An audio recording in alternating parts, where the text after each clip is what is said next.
Today we'll talk about how we can get our cholesterol under control during a PED cycle. Quick disclaimer, there's not medical advice, there's entertainment only. I don't recommend anyone to take steroids.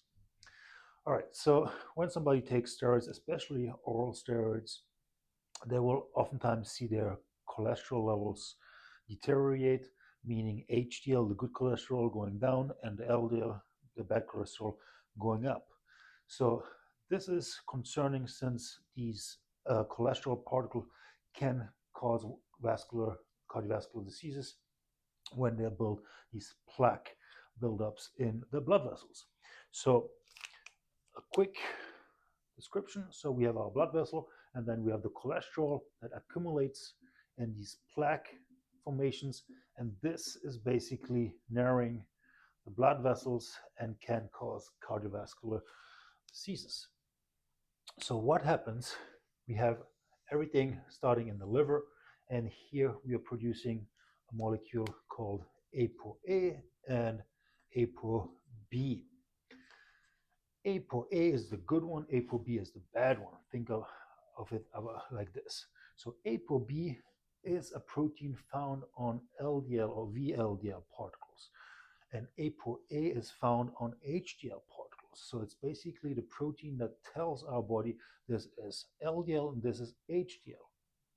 So what happens when somebody is taking steroid, especially oral steroid, is ApoB production in the liver will increase, and this leads to an increase in LDL, in the bad cholesterol particles. Remember, LDL is taking cholesterol from the liver and transports it into the blood vessels, and this can cause clotting.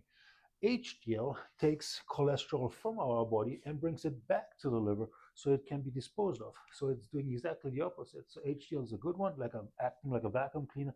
LDL is the bad one that is basically spreading the cholesterol in our blood vessels. So ApoB increase usually with steroid usage. What else will be affected? There's something called lipoprotein lipase. Lipoprotein lipase is basically cutting the lipoproteins. Let's say we have here a VLDL molecule that becomes a LDL molecule, and this is full with triglycerides. So those are fats, right? And lipoprotein lipase will break down these VLDL molecules and release the fatty acids into the bloodstream. So meaning that if lipoprotein lipase activity is downregulated with steroid usage, then there will be more VLDL and LDL particles remaining in the blood, which is not good.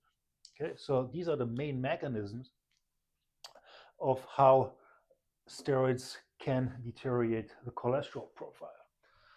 Also, there are some receptors that are downregulated in the liver that dispose of cholesterol, but these mechanisms are basically working together to deteriorate LDL profiles and ApoB profiles in the blood in steroid users.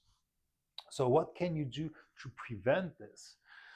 Well, eating fibers can tremendously benefit in this situation, since fibers can, especially soluble fibers, can bind cholesterol particles and bile. So let's say this is cholesterol, this is bile, and bile is made from cholesterol in the liver.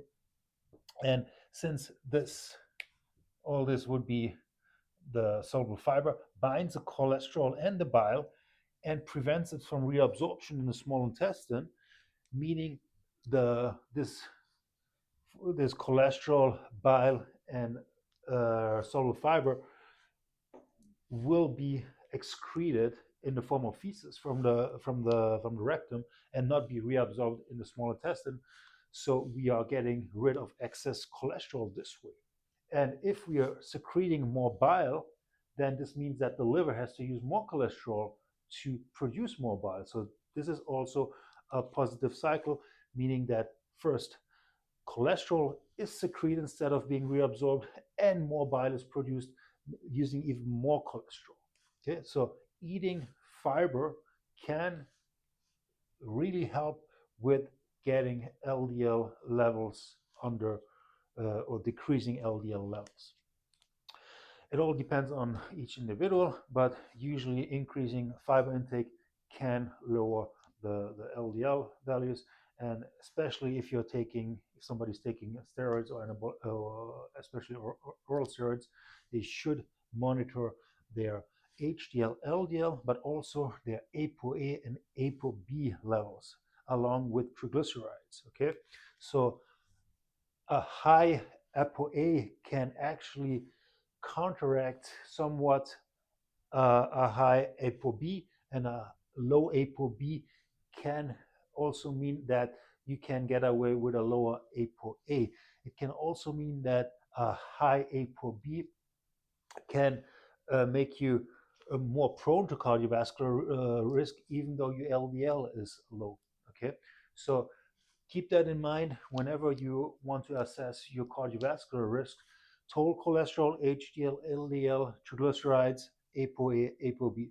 Triglycerides can also be affected by the diet, so maybe it is better to take it on a in a fasted state first thing in the morning, and make sure to include all those values to make sure that you monitor those values, especially during a steroid cycle.